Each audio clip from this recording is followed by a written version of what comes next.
সেদিন মুষলধারায় বৃষ্টি ছিল। 2011 জুন, এর প্রথম সপ্তাহ। কলকাতায় আমাদের পারিবারিক ভ্রমণের তৃতীয় দিন।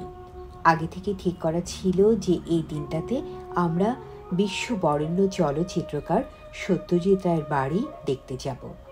তাই আনন্দবাজার পত্রিকার সাংবাদিক অরুণদার কাছ থেকে সত্যজিৎ রায়ের ছেলে সন্দীপ রায়ের ফোন নাম্বার এবং তাদের কলকাতায় বিশপ লেফ্রয় রোডের বাড়ির ঠিকানা নেওয়া হয়ে গিয়েছিল। আগের দিন সন্দীপ রায়ের সঙ্গে ফোনে কথা বলে সময়ও ঠিক করে নেওয়া হয়েছিল।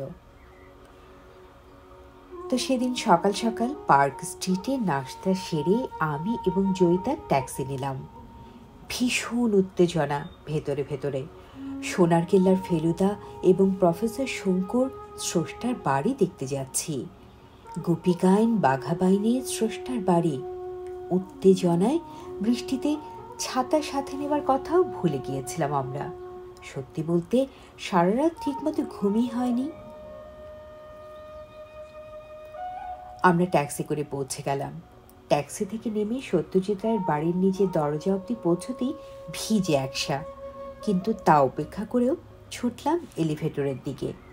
প্রাগৈতিহাসিক ডিজাইনের এলিভেটরটি ছিল ভীষণ ধীর গতির, কিন্তু আমরা ছিলাম ভীষণ আপ্লুত, কারণ এই এলিভেটরের মধ্যে যে পড়ে আছে পথের পাঁচালীর সিনেমার স্রষ্টার অমর পায়ের ছাপ। চারতলায় পৌঁছলে আমাদের স্বাগত জানালেন পুনুদা। তিনি মানিকবাবু মানে সত্যজিৎ রায়ের সাথে ক্যামেরায় সহকারী হিসেবে পথের পাঁচালী সহ অনেক ছবিতে কাজ করেছিলেন। বাসার ভেতরে ঢুকবার মুখে চোখে পড়ল সুকুমার রায়ের একটি সাদা কালো পোর্ট্রেট।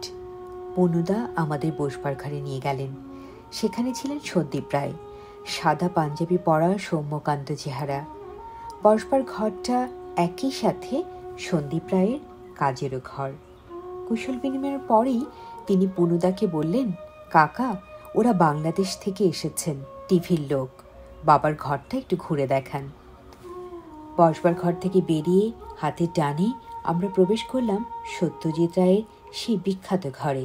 এখানে বসেই তিনি সিনেমার স্ক্রিপ্ট লিখতেন, আবহ সঙ্গীতের নোটেশন তৈরি করতেন, বইয়ের জন্য লেখালেখি করতেন, ছবি আঁকতেন। তার সিনেমার অভিনেতা অভিনেত্রীদের সাথে মিটিং করতেন, দেশি বিদেশি সাংবাদিকদের সাক্ষাৎকার দিতেন। আমরা ঘুরে ঘুরে দেখলাম বাংলা সিনেমার মহারাজার ঘর, তার বইয়ের সম্ভার, তার বসবার চেয়ার, তার পিয়ানো, তার পুরস্কারের ভাণ্ডার।